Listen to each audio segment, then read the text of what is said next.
하북팽과 막내 아들 오화. 격렬한 생일날 2.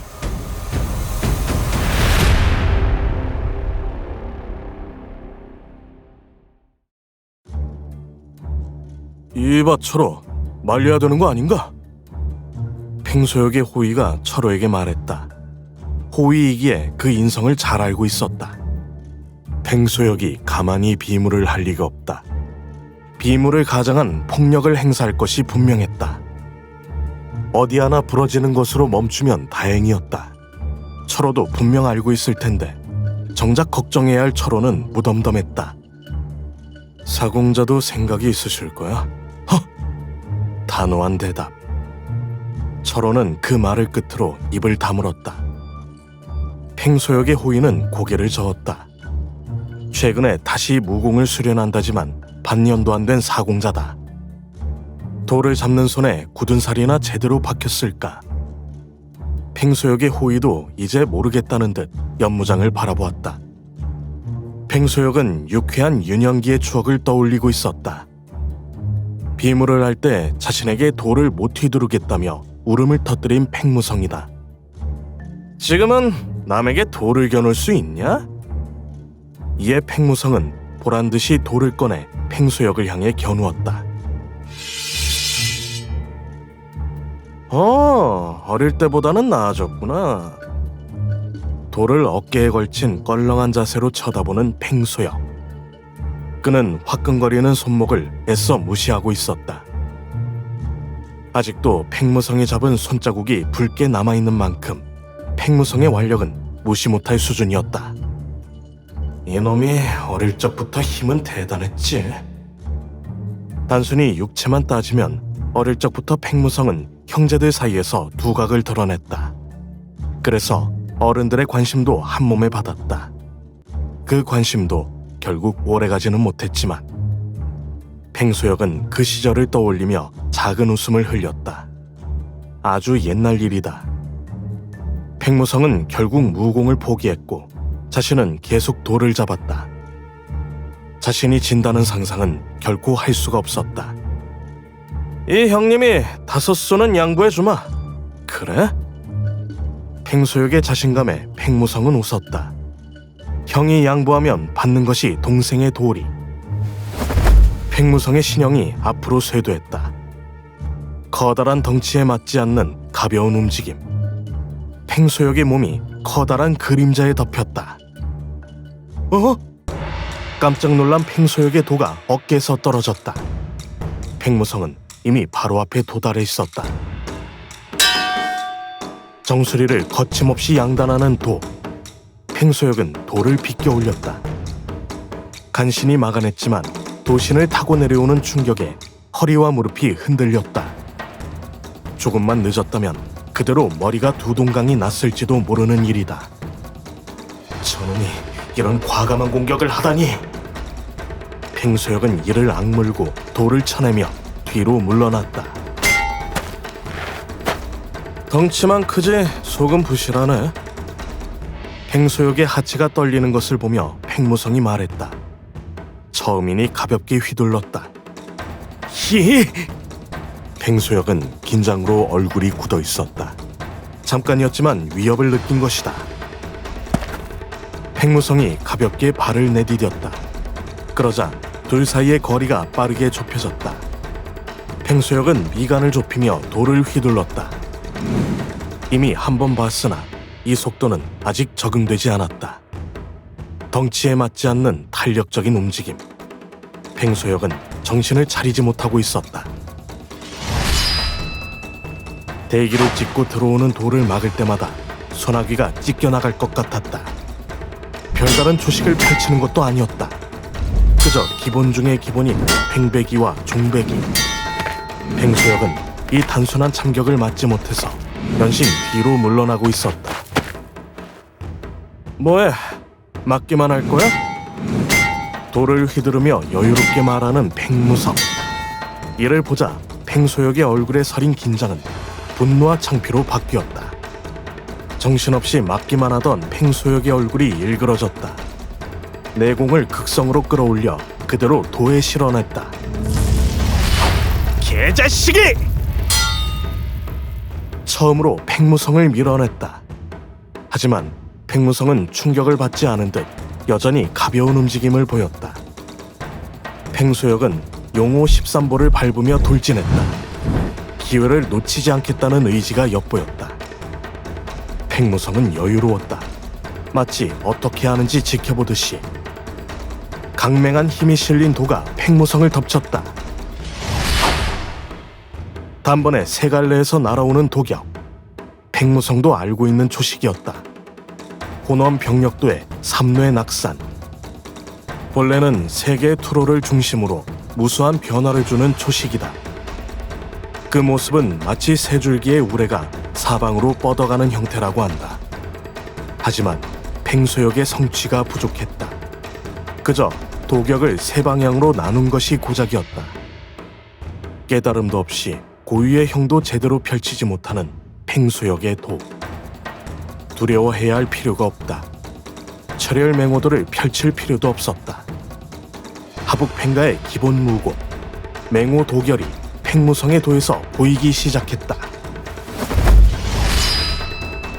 무심하게 휘두른 도가 바람을 갈랐다.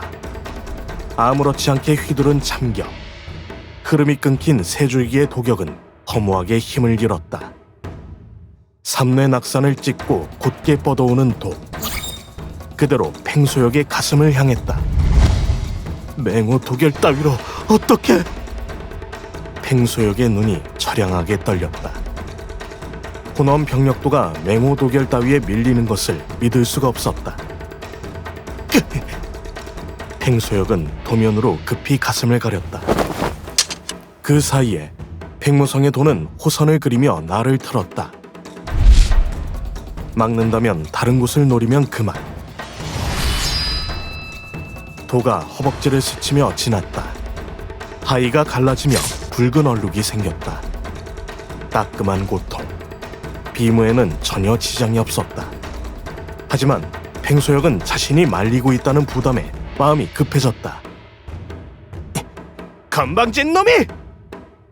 팽소역은 뒤를 생각하지 않고 내공을 끌어올렸다. 팔과 손목이 바쁘게 움직였다. 도는 필요 이상으로 현란해졌고 쓸데없이 가벼워졌다. 수많은 도형이 팽무성을 에워쌌다. 몸이 난자들 위기에 처했지만 팽무성은 그저 깊은 한숨을 내뱉었다. 이럴 거면 차라리 검을 들지 그러냐? 도의 특징과 이점을 스스로 버리고 있다. 팽소역의 도는 한 단어로 말할 수 있었다. 주택. 하북팽가의 도라칭하기 너무나 부끄럽다. 팽무성은 비무를 시작하고 처음으로 제대로 자세를 잡았다. 굳건히 버틴 두 다리는 땅에 뿌리를 박은 듯 흔들리지 않았다. 도가 움직이며 전신이 조금씩 비틀어졌다.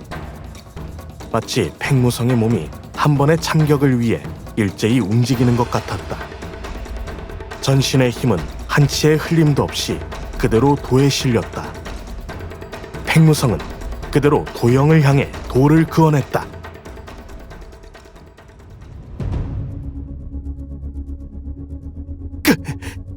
삼공자가 펼쳐낸 도형을 보던 철호가 이를 악물었다. 순간이지만 도형이 가려져 사공자가 보이지 않았다. 삼공자의 수가 과했다. 당장 나서고 싶지만 절대 참견하지 말라는 사공자의 전언이 있었다. 팽무성을 믿고 있으면서도 불안감이 드는 것은 어쩔 수 없었다. 철호는 자신의 도병을 세게 잡는 것으로 뛰쳐나가고 싶은 마음을 억누르고 있었다. 철호는 믿었다. 팽무성이 수련하는 모습을 떠올리며 저런 가벼운 도에 밀릴 리가 없었다. 팽무성은 그저 사선으로 돌을 휘둘렀다. 강맹한 힘을 담은 단 한 번의 참격. 일도의 도형이 갈라지며 틈이 벌어졌다. 그 틈으로 팽무성의 모습이 보였다. 도병을 세게 쥐고 있던 철호의 손에 힘이 빠졌다. 이렇게 완벽한 일련의 자세가 있을까? 그 자연스러운 흐름에 경의가 일었다. 철호는 그 모습을 멍하니 보고 있었다. 잠깐이지만 팽무성의 시선은 팽소역이 아닌 철호를 향하고 있었다. 이것이 진정한 팽가의 도라고 말하듯이. 힘이 실린 진각이 연무장을 울렸다. 산왕 굴림부의 첫걸음. 두 번째 걸음에서 바닥에 금이 갔다. 걸음을 밟는 것과 동시에 발을 중심으로 원형의 기파가 퍼져나갔다. 기파에 밀려 사방으로 휩쓸리는 도역. 산왕 굴림부는 단순한 보법이 아니다. 걸음마다 패도의 기파를 내뿜는 상승의 무학. 성취가 높아지면 경지가 낮은 무인들은 보법을 밟는 것만으로 제압할 수 있었다. 지금 펼치는 산왕 굴림부는 패왕진보의 정수가 섞여 그 힘이 더욱 압도적이었다. 팽소역의 눈동자가 흔들렸다. 너 따위가 그 무공을 어떻게 익힌 거냐? 팽소역도 예전에 산왕 굴림보를 익히려 했다. 하지만 워낙 난해하여 익히지 못했다. 팽소역의 실력으로는 용호 13보로 만족해야 했다. 그런 산왕 굴림보를 팽무성이 익혀냈다. 믿을 수 없다는 표정으로 바라보는 팽소역을 향해 팽무성은 걸음을 옮겼다. 급히 돌을 다시 드는 팽소역의 오른손을 손날로 후려쳤다. 그 충격에 팽소역은 돌을 손에서 놓고 말았다. 아주 대단해. 무시하던 동생한테 전력을 다하고 말이야. 팽무성의 주먹이 팽소역의 배에 꽂혔다. 전신으로 퍼지는 고통에 팽소역은 입을 닫지 못했다. 돈은 충분히 봤으니 이제 맨손으로 놀자, 이 망나니 새끼야! 관장법이라 해도 팽무성의 상대가 될 리 없었다. 몇 초씩을 버티던 팽소역은 그대로 자세가 무너져 단어 그대로 참았고 있었다. 팽가의 자손이라는 놈이 곰뱅이처럼 몸을 말고 맞고 있네. 맷집 자랑해? 안 일어나? 팽무성은 말을 하면서도 손발은 멈추지 않았다. 이럴 수가... 삼공자의 호인은 이 말도 안 되는 광경에 멍하니 입을 벌렸다. 하지만 이내 자신의 본분을 자각했다. 팽무성을 말리러 가는 호의를 철호가 막아섰다. 멈춰. 왜 이러는 건가? 더는 비무라 할 수가 없네. 비키게.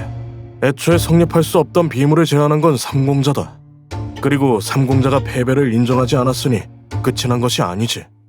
참. 단호한 철호의 말에 삼공자의 호의는 그저 입을 달싹이기만 했다. 게다가 철호의 말이 맞았다. 틀리더라도 자신은 나설 수 없었다. 자신의 실력으로는 눈앞의 철호를 뚫고 지나갈 수 없었다. 삼공자의 호의는 그저 한숨만 내뱉었다. 앞으로 난동을 칠 삼공자를 생각하니 끔찍했다. 팽소역은 대항할 생각조차 못하고 그저 몸으로 때우고 있었다. 할 수 있는 일은 남은 힘을 모아서 소리치는 것이었다. 그만해라! 싫은데? 팽무성의 주먹은 오히려 더 빨라졌다. 이제부터 내 앞에서 형님 소리 꺼내지 마라. 알았어? 알았다고, 제발!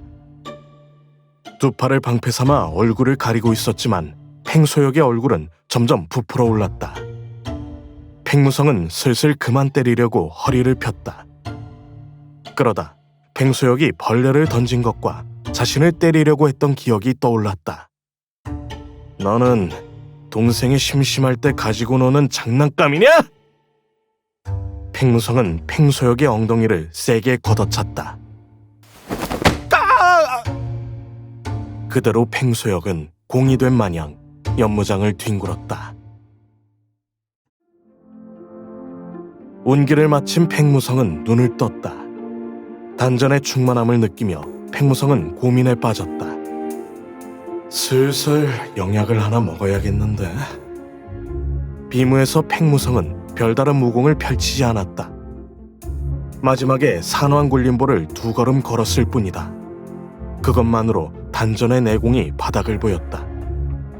넓고 깨끗한 혈맥 덕분에 운기의 효율이 높았다.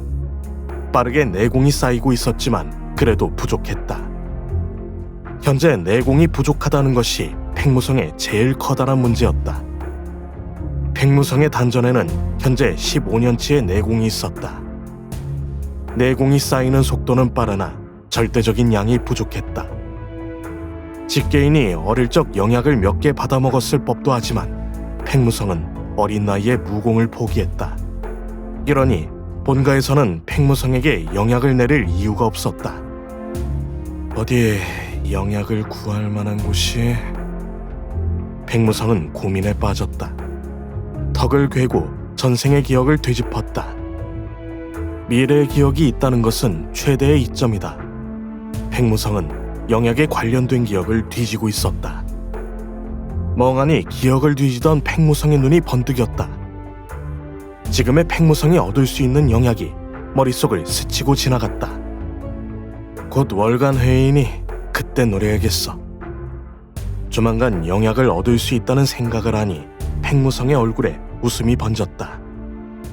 공자님, 운기는 다 끝나셨는지요? 밖에서 들려오는 철호의 목소리. 그래, 무슨 일 있냐? 웬일로 철호의 목소리에 살짝 긴장이 서려 있었다. 팽영대주께서 찾아오셨습니다. 팽영대주? 하북팽과 가주의 명령만 받는 친위대. 팽영대의 대주가 직접 찾아온 것이다. 철호가 긴장한 것도 당연했다. 팽영대주의 행동에는 언제나 가주의 뜻이 담겨 있었으니 말이다. 사주각에 들어온 팽영대주는 간단히 예를 갖추고는 바로 본론으로 들어갔다. 사공자, 가주께서 찾으십니다.